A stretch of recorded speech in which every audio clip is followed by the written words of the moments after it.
अस्सलाम वालेकुम एवरीवन। इस वीडियो लेक्चर में म्यूनिसिपल ऑफिसर का जो पेपर हुआ है 29 मई 2023 को एसपीएससी के थ्रू इसके एमसीक्यूज डिस्कस करेंगे। बहुत ही इंपॉर्टेंट वीडियो लेक्चर है, एंड तक लाजमी देखिएगा। अगर हम पेपर की बात करें तो अल्हम्दुलिल्लाह इसके questions mostly questions test.pk website से आए हैं। सो बहुत ही अच्छी वेबसाइट है, आप इसे ज़रूर विजिट करते रहा करें। मोस्टली क्वेश्चंस इसी वेबसाइट से आते रहते हैं, इसका लिंक मौजूद है। अगर हम इसके सिलेबस की बात करें तो इसमें 20% इंग्लिश के एमसीक्यूज़ और 80% जो थे वो general knowledge, current affairs, Pakistan affairs और एवरीडे साइंस के क्वेश्चंस थे। सो ये इसका सिलेबस है। 50 इसमें टोटल एमसीक्यूज़ थे। अगर हम इसके फर्स्ट क्वेश्चन की बात करें तो फर्स्ट क्वेश्चन कुछ इस तरह से है। द बैटल ऑफ उहुद वाज फाट इन विच एडी। सो इसका जो करेक्ट आंसर है वो 625 एडी है। बैटल ऑफ उहुद, जंग उहुद 625 एडी को लड़ी गई थी। ये भी क्वेश्चन पूछा जाता है कि कितने इसमें नॉन मुस्लिम थे, कुफ़ार कितने थे। सो कुफ़ार की तादाद 3000 थी। अबू सुफियान इनका सरदार था कुफ़ार का, और ये एक माउंटेन का नाम है उहुद। और इसमें अगर एडी पूछा जाए तो 625 एडी, अगर हिजरी पूछा जाए तो 3 हिजरी को जंग उहुद लड़ी गई थी। कुफ़ार 3000 और मुसलमान जो थे वो 1000 थे। सो ये 625 एडी इसका करेक्ट आंसर है। नेक्स्ट क्वेश्चन है, Queen Elizabeth the second died at the age of, यानी कि जो मलकाए बरतानिया रिसेंटली इंतकाल कर गई हैं, इनकी एज कितनी थी। सो 96 इसका करेक्ट आंसर है। 96 बरस की एज में क्वीन एलिजाबेथ द सेकंड इंतकाल कर गई, और ये लॉन्गेस्ट सर्विंग मोनार्क थी यूके की, बरतानिया की। ये 8 सितंबर 2022 को स्कॉटलैंड में 96 बरस की एज में ओल्ड एज की वजह से इंतकाल कर गई। और इसके बाद इसका जो बेटा था किंग चार्ल्स III, वो अब बादशाह बना है बरतानिया का। सो 8 सितंबर 2022 को ये 96 बरस की एज में इंतकाल कर गई। चैनल को ज़रूर सब्सक्राइब करें, वीडियो को लाइक एंड शेयर ज़रूर करें। इस तरह की वीडियोस हम डेली बेसिस पर बनाते रहते हैं। नेक्स्ट क्वेश्चन की अगर हम बात करें तो वो है, name the first former US president to face criminal charges. So इसका करेक्ट आंसर डोनाल्ड ट्रंप है। डोनाल्ड ट्रंप ये 45वें सदर रह चुके हैं अमेरिका के, और 2023 में इन पर जो है ये पहले फार्मर यूएस प्रेसिडेंट बन गए हैं जिन्हें क्रिमिनल चार्जेस का सामना करना पड़ा है। सो ये 2016 का इन पर केस था। एक पोर्न स्टार है यूएस की, उससे जो है उसके साथ इसका जो है मामला चल रहा है। उससे कुछ पैसे लिए थे, कुछ दिए थे। सो इसीलिए 2023 में इस पर क्रिमिनल चार्जेस किए गए हैं, और यूएस की हिस्ट्री में ये फर्स्ट फार्मर यूएस प्रेसिडेंट हैं जिन्हें क्रिमिनल चार्जेस का सामना करना पड़ा। नेक्स्ट अगर हम बात करें तो वो है, highest oil reserves in the world are located in which country. So इसका करेक्ट आंसर वेनेजुएला है। वेनेजुएला में दुनिया के सबसे ज़्यादा जो ऑयल के रिजर्व्स हैं, तेल के जो ज़खायर हैं, वो वेनेजुएला में लोकेटेड है। Who is the current prime minister of United kingdom. UK के जो मौजूदा वज़ीर आज़म हैं वो ऋषि सुनाक हैं, और ये अक्टूबर 2022 में बने हैं। इंडियन ओरिजिन हैं ये ऋषि सुनाक, ये बरतानिया के मौजूदा प्राइम मिनिस्टर हैं, वज़ीर आज़म हैं।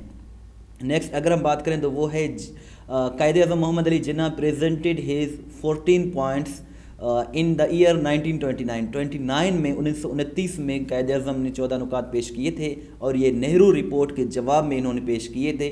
नेहरू रिपोर्ट 1928 में पेश किया गया था, और 14 नुकात जो थे ये 1929 में पेश किए गए थे।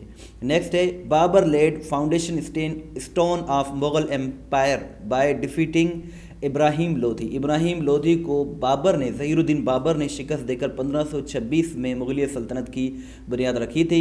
सो इब्राहिम लोधी को इन्होंने शिकस्त दिया था। Sirajuddaula was defeated by in the year 1757। So इसका करेक्ट आंसर रॉबर्ट क्लाइव है। रॉबर्ट क्लाइव ये एक अंग्रेज़ था, इसलिए सिराजुद्दौला को 1757 में शिकस्त दी थी। सिराजुद्दौला जो था ये बंगाल का नवाब था, और इसके जो 2 कमांडर थे, मीर जाफ़र, मीर सादिक, ये दोनों रॉबर्ट क्लाइव से मिल गए थे। सो इन्होंने मिलकर सिराजुद्दौला को शिकस्त दी थी 1757 में। नेक्स्ट क्वेश्चन है, the Cripps mission visited India in which year. So 1942 इसका करेक्ट आंसर है। क्रिप्स मिशन जो है ये मार्च 1942 में इंडिया आया था, और इसको ब्रिटिश गवर्नमेंट ने इंडिया की तरफ सेंड किया था। और मज़ीद डिटेल्स भी आप इसके देख सकते हैं। इसका जो हेड था वो सर स्टेफोर्ड क्रिप्स था, इसीलिए इसका नाम जो है वो क्रिप्स मिशन रखा गया।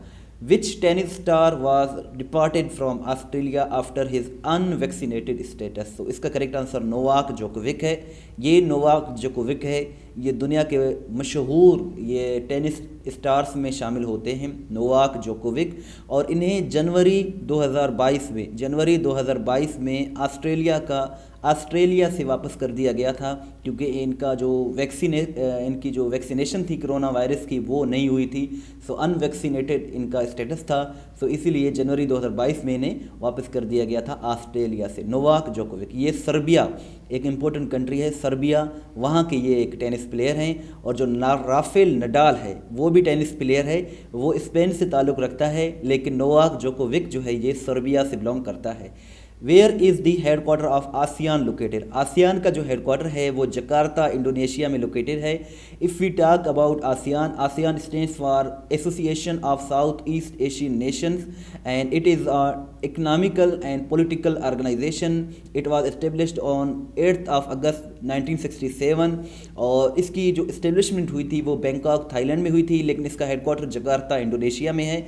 इसमें 10 मेंबर कंट्रीज़ हैं, पाकिस्तान इसका मेंबर नहीं है। और नेक्स्ट है द बैटल ऑफ यरमुक वाज फाट बिटवीन मुस्लिम्स एंड रोमन्स।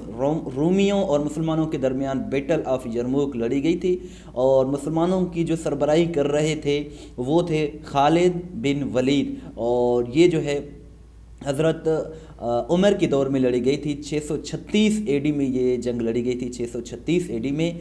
सो यही इसका करेक्ट आंसर है। Who wrote the book making of Pakistan? Making of Pakistan के अज़ीज़ ने लिखी है। के अज़ीज़ यानी कि खुर्शीद कमाल अज़ीज़ ने यह बुक लिखी है। 1967 में इसको पब्लिश किया गया था। सो के अज़ीज़ इसका करेक्ट आंसर है। और नेक्स्ट जो क्वेश्चन है वो है Abbasids ruled over most of the Islamic world from 750 AD till 1258 तक। ये अब्बासियों ने हुकूमत की थी, 750 से लेकर 1258 तक, करीब 500 साल इन्होंने हुकूमत की थी। और जो खुलफाए राशिदीन थे इनकी जो खिलाफत थी ये करीब 30 साल थी, क्योंकि 632 में नबी करीम सल्लल्लाहु अलैहि वसल्लम का विसाल हुआ था, और 661 में हज़रत अली जो चौथे खलीफा थे उनको शहीद किया गया था। सो करीब 30 साल इनकी राशिदीन की बनती है खिलाफत। और फिर उनके बाद उमैय्यद डायनास्टी आया जो 100 ईयर्स चला। उसके बाद ये अब्बासी आए जो 500 साल चले, और 750 से लेकर 1258 तक। नेक्स्ट है name the person who discovered Australia in 606 AD. So इसका करेक्ट आंसर जो है वो जेम्स कुक है। जेम्स कुक ने 616 में ऑस्ट्रेलिया को डिस्कवर किया था, और ये पहली मरतबा सिडनी में पहुंचा था जो कि ऑस्ट्रेलिया का एक सिटी है। और आपसे ये क्वेश्चन है कि ऑस्ट्रेलिया का इस वक्त largest city with regard to population कौन सा है? जी आप कमेंट सेक्शन में ज़रूर बताइएगा।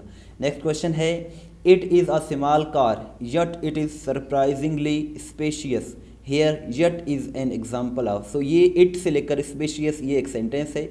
यहाँ यट जो इस्तेमाल हुआ है ये क्या है पार्ट्स ऑफ स्पीच में? सो ये एक कंजंक्शन है, और कंजंक्शन ये जो वर्ड्स हैं, ये जो 7 वर्ड्स हैं फार एंड नार बट और यट और सो, इन 7 वर्ड्स को कोऑर्डिनेटिंग कंजंक्शंस कहा जाता है, कोऑर्डिनेटिंग कंजंक्शंस। और इनको याद करने का जो ट्रिक है वो ये है फैन बॉयज़। फैन बॉयज़ से आप इन 7 को कोऑर्डिनेटिंग कंजंक्शंस को याद कर सकते हैं। एफ से फार आता है, ए एंड ना, एंड से नार आता है, ये हो गया फैन, BOYS। सो ये बॉयज़ हो गया। फैन बॉयज़ से आप इन 7 को ऑर्डिनेटिंग कंजंक्शंस को याद कर सकते हैं। ये तादाद में 7 होते हैं, और इसके अलावा दूसरे भी कंजंक्शंस होते हैं, को रिलेटिव कंजंक्शंस भी होते हैं। सो कंजंक्शन का उर्दू में मतलब होता है हरूफ अतफ, और प्रेपोजिशन का उर्दू में मतलब होता है हरूफ जार। और नेक्स्ट जो क्वेश्चन है वो है these figures do not bode well for the company's future. Here bode is an example of. So do not, यहाँ डू नॉट के बाद यूजुअली हम वर्ब की फर्स्ट फॉर्म यूज़ करते हैं। सो बोर्ड जो है यहाँ एक वर्ब है, और बोर्ड का मतलब होता है इंडिकेट करना, हिंट करना, निशानदही करना। So board is a verb here, verb इसका करेक्ट आंसर है। ये क्वेश्चन भी आपके लिए है, इसका आंसर ज़रूर दीजिएगा। I don't really want to go besides it's too late. Here besides is an example of. So यहाँ आय से लेकर नाउ तक ये जो सेंटेंस है इसमें एक वर्ड यूज़ हुआ है बिसाइड्स। बिसाइड्स क्या है? एडवर्ब है, प्रेपोजिशन है, कंजंक्शन है या फिर नाउन है, ये आप कमेंट सेक्शन में ज़रूर बताइएगा। और इसके साथ साथ ये भी बताइएगा कि लार्जेस्ट सिटी ऑस्ट्रेलिया का कौन सा है। डियर व्यूवर्स, ये पेपर जो 29 मई 2023 को हुआ है, इसके चंद ही एमसीक्यूज डिस्कस किए हैं, लेकिन वेबसाइट पर सारे क्वेश्चंस आपको मिल जाएंगे। वेबसाइट का लिंक जो है डिस्क्रिप्शन में मौजूद है। सो जब आप क्लिक करेंगे तो इस तरह आपके सामने ओपन हो जाएगा, जहां आपको एमसीक्यूज के फॉर्मेट में क्वेश्चंस मिल जाएंगे। सो बहुत ही अच्छी वेबसाइट है, आप इसे ज़रूर विजिट करें। बहुत कुछ यहाँ आपको इंशाल्लाह सीखने को मिलेगा और यहाँ डेली बेसिस पर करंट अफेयर्स अपडेट किए जाते हैं, इंग्लिश, इस्लामिक स्टडीज़ वगैरह। सो बहुत ही अच्छी वेबसाइट है, आप इसे ज़रूर विजिट करें। इस वीडियो को लाइक करें, शेयर करें। बहुत मेहनत से आपके लिए ये वीडियोस बनाते हैं। दुआ में याद रखें। अल्लाह हाफिज़।